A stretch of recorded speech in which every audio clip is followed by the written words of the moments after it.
নমস্কার ম্যাডাম, আমি পারমিতা দেওয়াশী, দুর্গাপুর গভর্নমেন্ট কলেজের 6th সেমিস্টারের ফিলোসফি অনার্সের স্টুডেন্ট। আজকে আমার আলোচনার বিষয় হচ্ছে যোগ দর্শনের চিত্তভূমি। চিত্তভূমি আলোচনার পূর্বেই যে বিষয়টি আমাদের জানা প্রয়োজন তা হলো চিত্ত কাকে বলে। যোগ দর্শনের তার নাম দর্শনে বলা হয়েছে সত্য, রজ ও তম এই ত্রিগুণময়ী প্রকৃতি থেকেই চিত্ত উৎপন্ন হয়।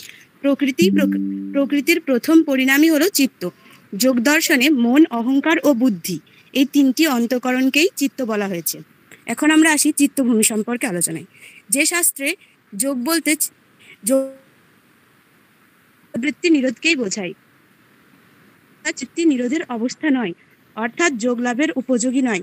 তাই কোন অবস্থা যোগ সাধনের উপযোগী এই প্রসঙ্গেই চিত্তভূমি উল্লেখযোগ্য। যোগশাস্ত্রে অর্থাৎ চিত্তের সহজ ও স্বাভাবিক অবস্থার নামই হলো চিত্তভূমি।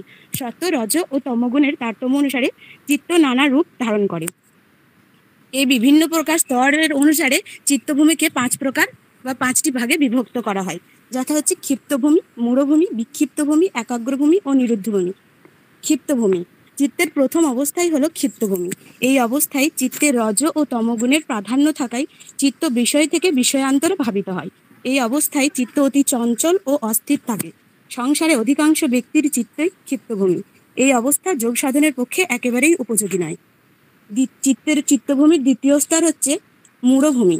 নিদ্রারূপ বৃত্তিতে তমসমুদ্রে মগ্ন চিত্তের যে অবস্থা তাই হলো মূঢ় অবস্থা। এই অবস্থায় চিত্তে তমগুণ প্রাধান্য থাকায় চিত্ত প্রবল রাগ ও মোহে বশীভূত হয় এবং এই চিত্ত এই সময় ভালো মন্দ বিচার করতে অসমর্থ হয়।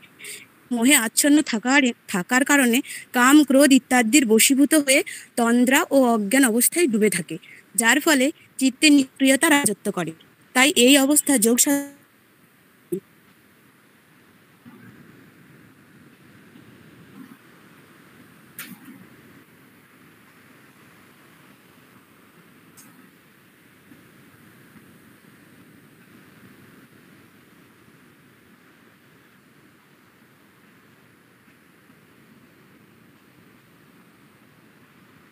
নয়।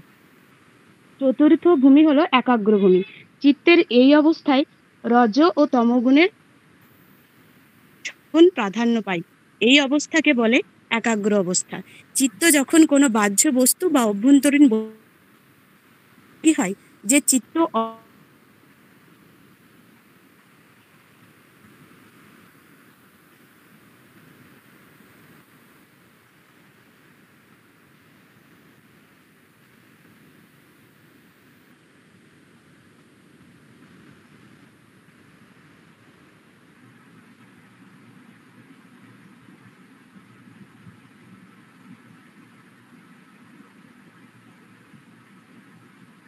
কিছু শোনা যাচ্ছে না।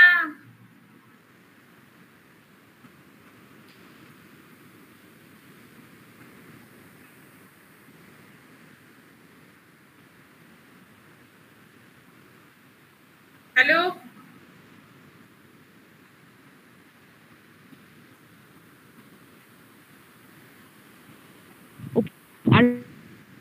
আমরা বললাম সেগুলি যোগের পক্ষে একেবারেই উপযোগী নয়। আজকের আলোচনার বিষয়টি আমি এখানেই সমাপ্ত করলাম। ধন্যবাদ।